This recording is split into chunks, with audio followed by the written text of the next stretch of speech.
السلام عليكم ورحمة الله وبركاته. ازيكم يا حبايب؟ عاملين ايه؟ يا رب تكونوا بخير. كل سنة وانتم طيبين.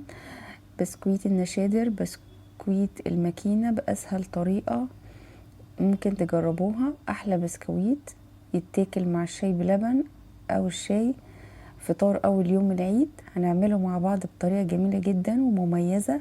الطعم فعلا حكاية، مقادير مظبوطة مفهوش ولا غلطة. هنقول مع بعض سر تسوية البسكويت ولونه الجميل الذهبي، وازاي يطلع مقرمش ويفضل لاخر واحدة مقرمش من غير ما يطرى، وازاي نحفظه، ازاي الرسمة بتاعته ما تتمسحش بعد ما يدخل الفرن او يفرش البسكويت في الفرن. ايه السبب ان البسكويت بيفرش؟ هنقول كل المشاكل اللي بتقابلكم. تابعوني لاخر الفيديو وانتوا تعرفوا. نبدأ كده ونسمي الله. اول حاجة هبدأ اضيف 300 جرام من السمنة. السمنة هنا باردة بدرجة حرارة الغرفة. معيار السمنة بالكوب، يبقى كوب وربع من مج الشاي العادي. بعد كده هبدأ اضيف 300 جرام من السكر البودر، يعني حوالي كوب ونص من السكر البودرة. وهبدأ استخدم المضرب السلك ونضرب كويس جدا لحد الخليط ما لونه يفتح ويبيض ويهيش. بعد كده هبدأ اضيف ربع كوباية من الزيت ونضرب تاني برضو بالمضرب السلك لحد ما القوام يبقى خفيف وشبه الكريمة بالظبط. لازم نضرب كويس جدا لحد كمان ما نتأكد ان السكر البودر داب كويس قوي علشان ما يحببش في العجينة. بعد كده هبدأ اضيف البيض. انا هنا استخدمت 5 بيضات. المقادير دي يا جماعة للكيلو من الدقيق. لو انتوا هتعملوا كيلو دقيق تقدروا تقسموا الكمية زي ما انتوا عايزين على حسب الكيلو، عدد الكيلوهات اللي انتوا هتعملوها. بعد كده هبدأ اضيف الفانيليا، ولو حابين نضيف نكهة برتقان او الفانيليا اللي هي بتبقى بنكهة البرتقان هضيف منها معلقة صغيرة جدا. وهنضرب كويس برضو تاني، بس ما نضربش بقى كتير بعد ما ضفنا البيض، لان ده بعد كده الخليط بيهبط والنفشة اللي بتبقى فيه بتقل.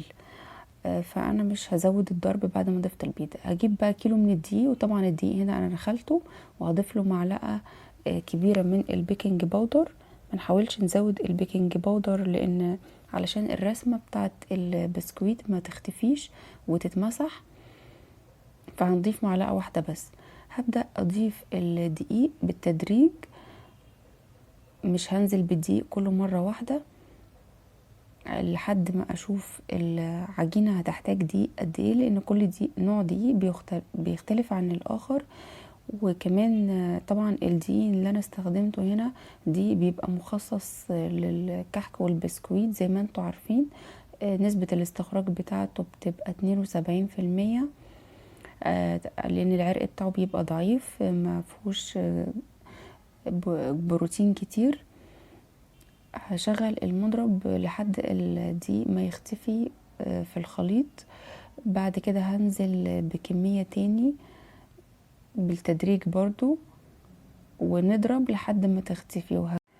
تخلوا بالكم ان ما ينفعش نضيف الدقيق كل مرة واحدة، لازم نضيفه على دفعات، لان ممكن طبعا ما نحتاجش كل الدقيق زي ما قلنا. فبنضيفه كده معلقة معلقة ونضربه ونرجع نضيف باقي الكمية.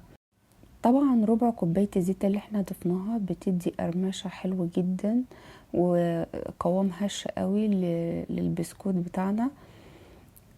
هنا بعد ما ضفنا كل كمية الدقيق هنجيب نص كوباية من اللبن.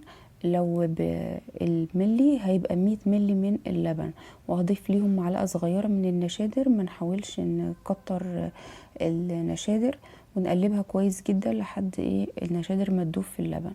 بعد كده هبدأ انزل باللبن على العجينة بتاعة البسكويت.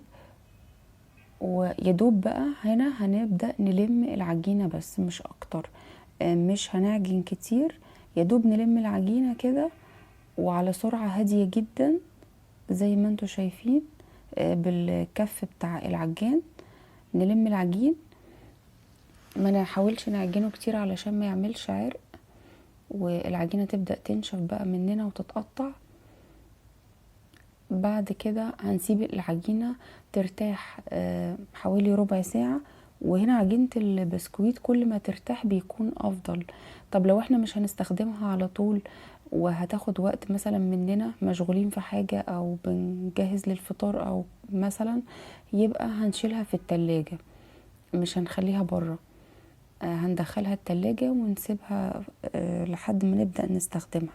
شايفين القوام بتاع العجينة طرية وناعمة جدا. هنيجي بقى نشكل العجينة بتاعتنا. انا هنا استخدمت المفرمة بتاعت اللحمة، ركبت ليها الوش بتاع المكنة وهبدأ استخدم الموس. هنا هستخدم الشكل اللي هو بيبقى شبه المشط، بيبقى مشرشر شوية. طيب لو في العجينة حسينا ان هي مثلا ناشفة، يبقى هنا هنزود معلقة كده من اللبن علشان العجينة تبقى ناعمة بالشكل اللي انا وريته لكم. شايفين هنا بقى احنا شكلنا اول صاج، وده الشكل بتاع البسكويت.